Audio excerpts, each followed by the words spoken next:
Welcome to Taking Care of Lady Business, where we put the business back in lady business. Hosted by Jennifer Justice, founder and CEO of the Justice Department, a management strategy and law firm that works with female and woke male entrepreneurs, executives, talent, brands, and creatives to build and maximize their wealth, focusing in the areas of tech, consumer product, finance, media, entertainment, and fashion. Jennifer interviews entrepreneurial women who have done it all, who will be sharing their secrets on all things business, especially as a woman. These highly successful women will share strategies and insights, including what not to do and what it takes to win. And now, here's your host, Jennifer Justice. Hello, everyone. Welcome to Taking Care of Lady Business, putting the business back into lady business. It's taken away from us for far too long. On today, we have the lovely Gina Hadley. She is co-founder of The Second Shift. Welcome, Gina. Thank you, JJ. It is a pleasure to be with you, as always. Oh, thank you.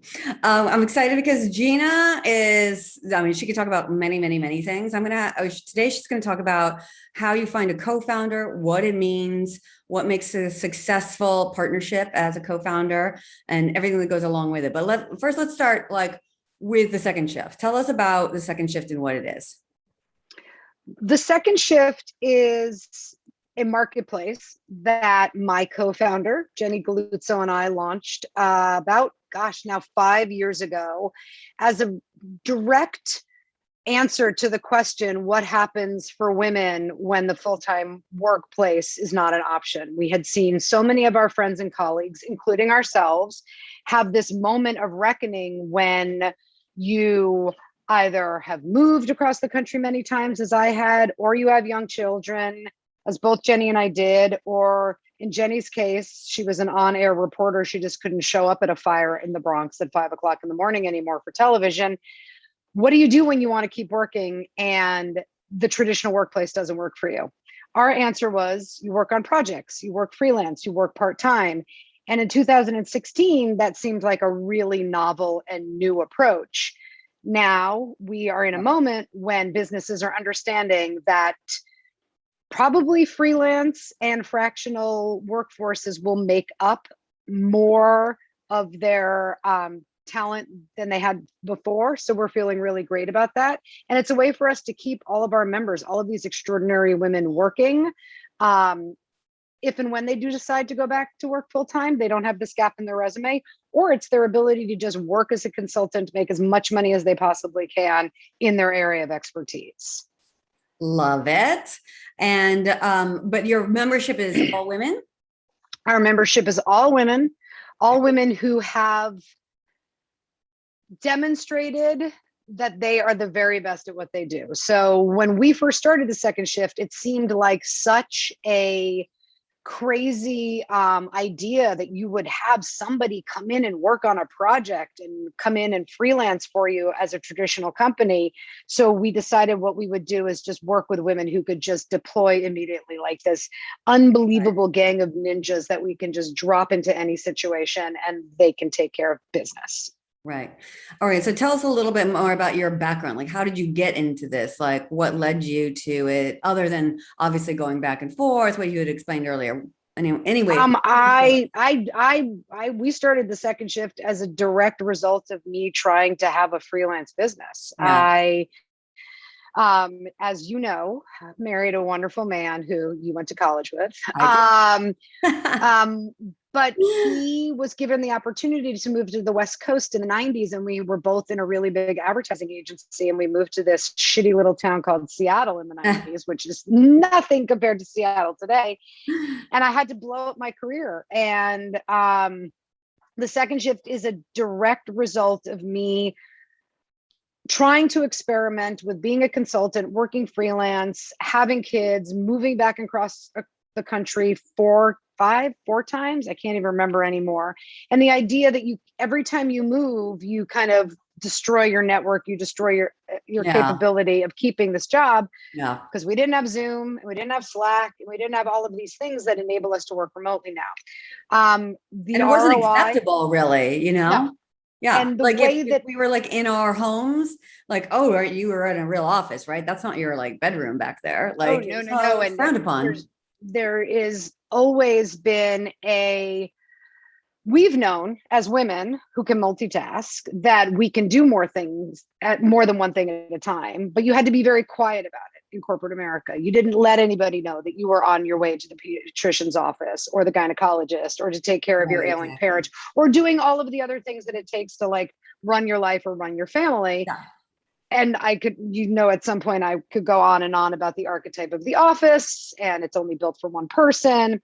Exactly. That being said, for me, I wanted to be able to keep working. So Jenny and I built this as a direct result of us wanting to keep working.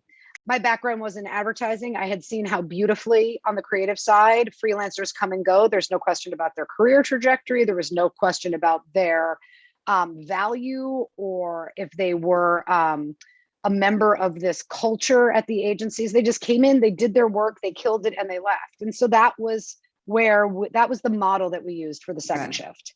Okay, so let's start talking about how you and Jenny found each other. Jenny is your co-founder, obviously. So how did it all start? Where did you guys meet? Did you come up with this together? Jenny and I met in a very interesting, it led to the creation of the second shift. She and her husband started a company called Flywheel, which many people know was an indoor cycling gym, boutique fitness. And when we had moved back to Seattle the second time, little personal aside, I have terrible arthritis. I had my hip replaced when I was in my 30s. And so cycling was really, indoor cycling was a really important part of my rehab and my ability to keep active and keep moving. Moving back to Seattle, there was nothing like SoulCycle or Flywheel. So I approached Jay and his business partner to say, you should open in Seattle. And they said, that's great. Why don't you help us do it? It was the idea of like, I knew how to build a brand. I knew people in Seattle. I could come in and deploy on something that I was really good at and be an expert in and help them open this business. The best benefit of all of this was meeting Jenny Galuzzo. And so Jenny and I met and we started having these conversations about how do you continue to work? And it was over the course of a summer. We were back on Long Island for the summer, and Jenny and her family were on Long Island. We spent an enormous amount of time together because we fell deeply in love when we first met. And we realized that it wasn't just us that was having this problem. And I would give complete credit to Jenny for saying one day, we should do something about this. This is a business idea. Yeah, right. And so when we first started, we are both, I'm a pragmatic optimist, whereas Jenny is a magical thinker, but she's also very good at list keeping and getting stuff done. So when we started small. We started asking questions. We started on Excel sheets. We started interviewing potential business partners, employers that would employ these women. We started to talk to the women in our network and beyond about what they were interested in doing. And one of the things that I so value about our partnership is that we have always been extraordinarily good communicators with each other. And if something didn't feel right, I never felt pressure to put something on or continue with something because Jenny thought it was a good idea. And I think she has the same feeling about me. So we were very much in lockstep. And we started small and we started with our own money and we started asking questions that we wanted to know the answers to without being beholden to somebody else to spending their money. And that was actually a really big, I didn't realize until later on in our development, but that was also a very big partnership moment for us, that we were both willing to put our own money up to start the business rather than going out and raising a ton of money, which comes with so much expectation. And we built this business in a super healthy and financially viable way before we brought on other partners, we brought in employees. But for a while, it was just the two of us doing everything. And then, so how did you divvy up, your responsibilities, right? Because that's the part of it. It's like everybody can't do one thing. And there's some details that nobody really wants to do, right? Well, it's interesting because you and I both know founders that have, this like founder complex that they think that that no one can do what they do and no one can run the business and no one can. I don't believe that. Right. I mean, my goal in life is always to have somebody tell me what to do, because the decision fatigue from having a business is so real. But when we first started, it was really a natural progression. The business development side just fell to me because it was a lot of them were my contacts. I've been in branding. I've been in consulting. I hustled for so many years with my own consulting business. Jenny is a journalist by training. She likes to answer questions. She likes to get to the bottom of things. So for her, bringing on the members, the interview process, the getting to know these women, what they wanted, creating the community around them was a perfect role for her to have. So I can't even remember having a conversation where I said, I do this and you do this. It just kind of happened. And then we were lucky enough to bring on a third partner. Somehow we Jedi mind tricked our CFO to leave a very, very great career in banking and come and work and take care of all of the money stuff that Jenny and I did not want to take care of. Yeah, that is one part of it, right? That a lot of people are like, I don't really want to do that, because so many people want to be like, I want to be outward facing. I want to be outward facing. I want to be the face of the brand. And, but that doesn't necessarily build a brand, right? And you got to build that scaffolding. You have to build the basics. Do an LLC agreement, hire a proper attorney before you're hiring a publicist, Oh, and also figure out what your business is before you create a website or, sink an enormous amount of money into technology. I built the first stupid website on Weebly. I hope that you're sponsored by them. But I put in all of our information and I did it all through because we wanted to be able to prove it. But then you realize really quickly, I don't know why I cannot build a Venn diagram. It always end up looking like genitalia. So immediately we knew we had to get some designers involved. It's also good to know what you're not great at. Right. And that you see the holes and where you should hire an expert. And luckily we have access to thousands of experts that are the very best at what they do. So when I need a graphic designer, I go to the second shift. When I need social media outreach, I go to the second shift. So we have this built-in stable of talent that helped us build our business without creating an enormous team. That being said, we now have, I think there's 8 full-time employees, and we were really lucky that we built our business pragmatically and we didn't kind of overreach, that we didn't have to lay anybody off during this dumpster fire of the past 18 months. Right. So we were able to keep everybody on. And then, so what do you attribute? So you guys never had that conversation. Then you bring on a third partner and it was very clear what her role was, right? Mm-hmm. And then, so how do you guys communicate? What's your day-to-day and not keeping it all together, as well as for your 8 full-time people?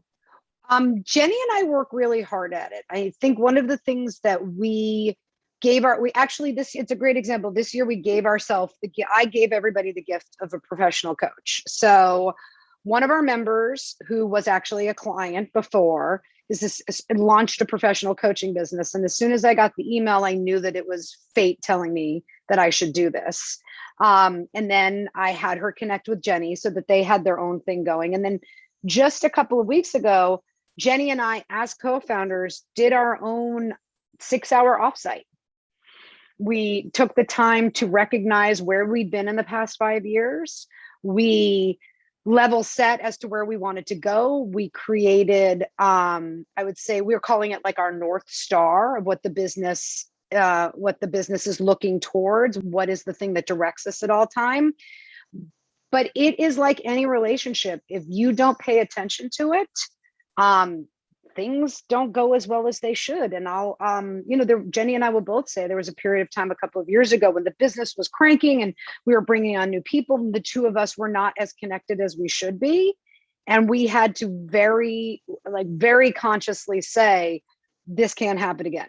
We need our hour walk. We need to go for our coffee. We need to connect. We need to connect on what we want from the business, how we can support the women that work for us, because we only have women working for us. How you have to do all those things in partnership, and then also realize that then we are prepared to go on into our own avenues because we have reconnected and made sure that we are on the same page as to what's going to happen with the company as a whole. Right.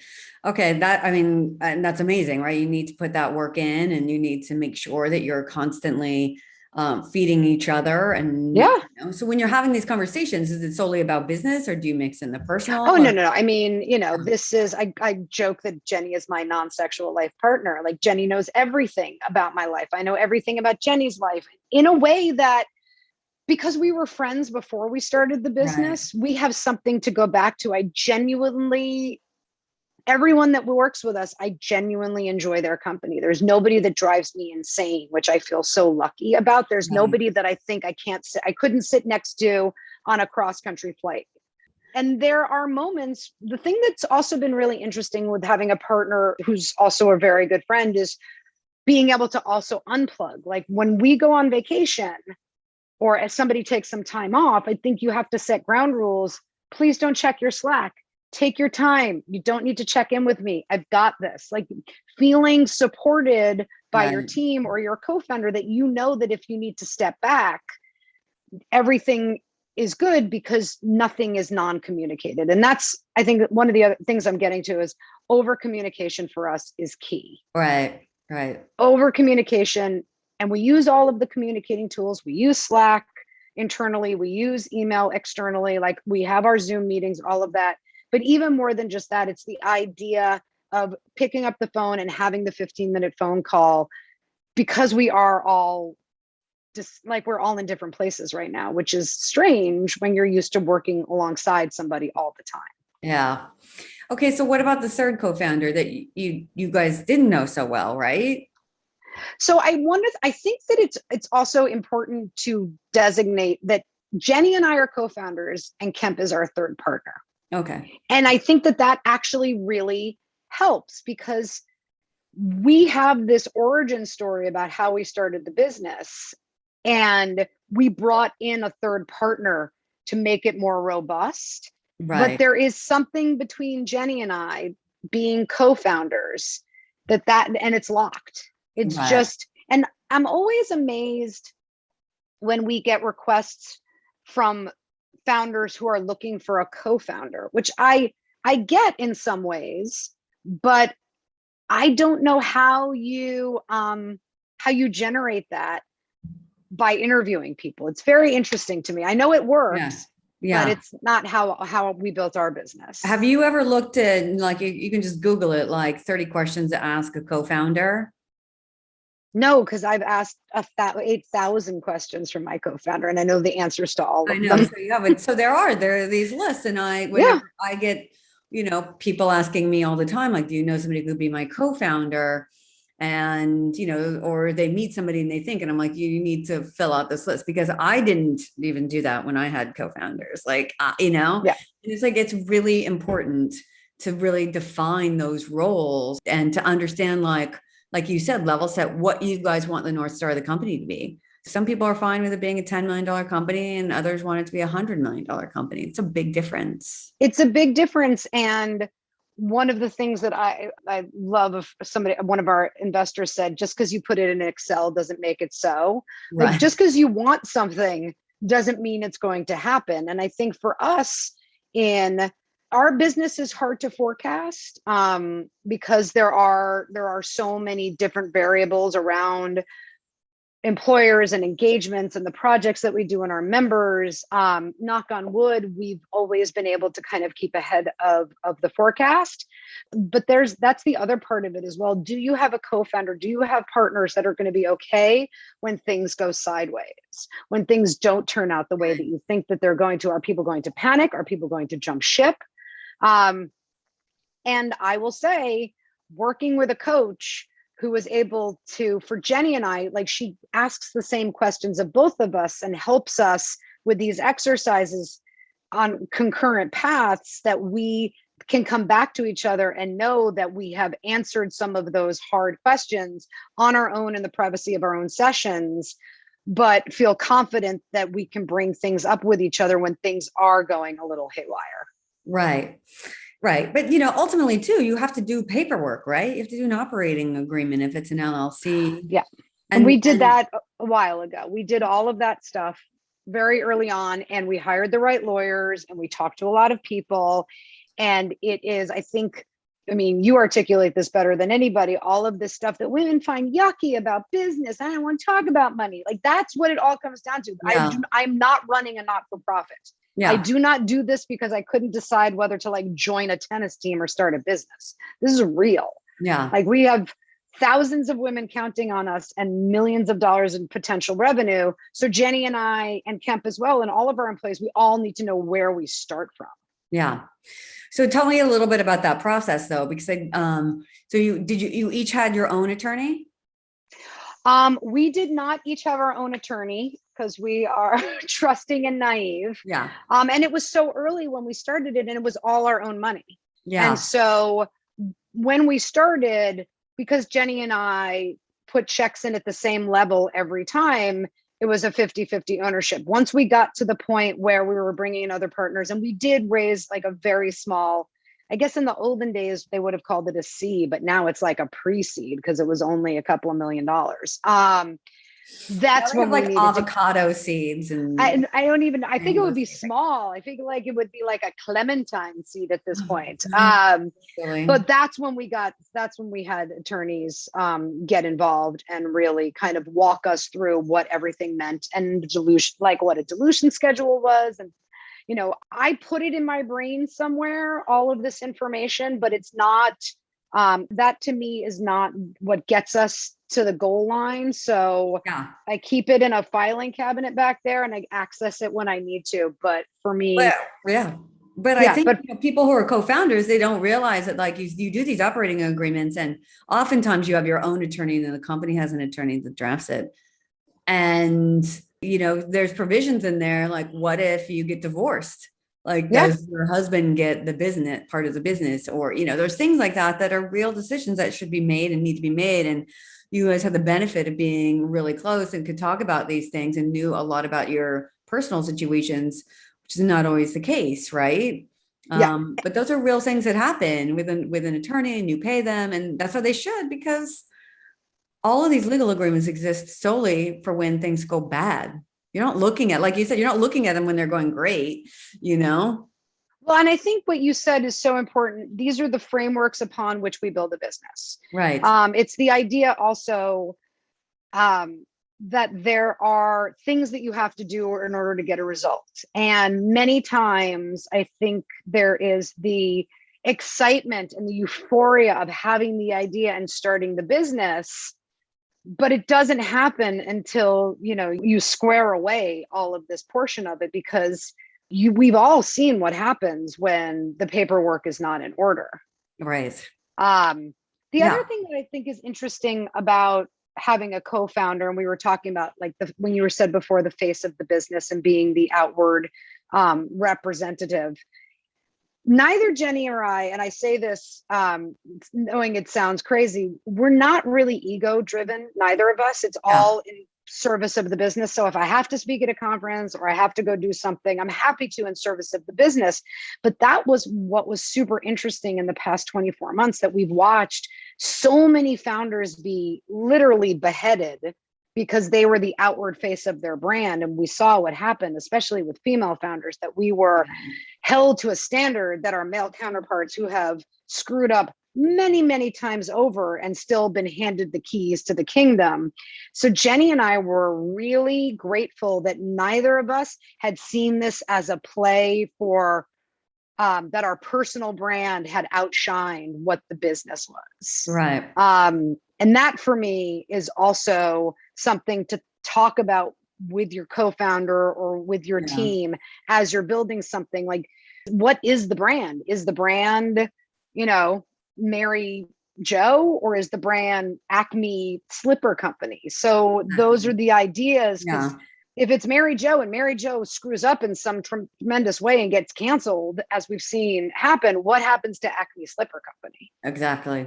No, I know that's, it's a big, you think about the female founded companies that are really big and exited, like Figs, right? No one knew who those two co-founders are. If you follow on Instagram, they have 4,000 followers each.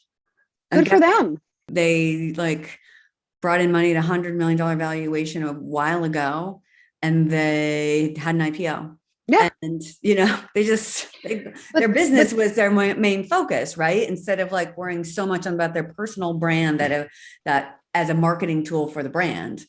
Because it can go haywire. It can really backfire on you. I can get distractions, and I think it can also cause rifts if you have co-founders. Who's going to be that person? I completely agree. I feel like we've dodged a bullet, because there were so many times when we would bring in consultants and they would say to Jenny and I, you need to amp your personal brand. You need to spend more time on social, all of this kind of stuff. And it's so antithetically opposed to who I am as a human being. And also I have teenage children. They're having none of this. And I am not, that's not in service of the business as far as I'm concerned. I'll take a picture of the coffee shop if I'm going to speak at a conference, and I'm so proud to be there and you can see where I am. But the idea that you having a view into my life, I'm not building a consumer brand. What I'm building doesn't have to do with my aesthetic and all of these things. It just has to do with what we believe is imperative. And that if you empower women, if you give women power over their career journey, extraordinary things happen. Right. And so I'm not sure how me as a personal brand is going to help that business or convince employers or big companies to work with us. Okay. No, exactly. This is awesome. Oh, well, look, I know that you have many things to do today.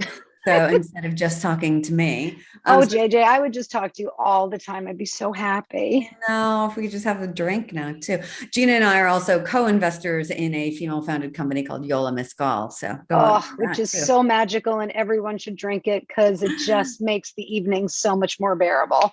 I know, right? So I just have a few more questions. So what would your advice be if you were telling founders who are looking for a co-founder? I know people ask you all the time.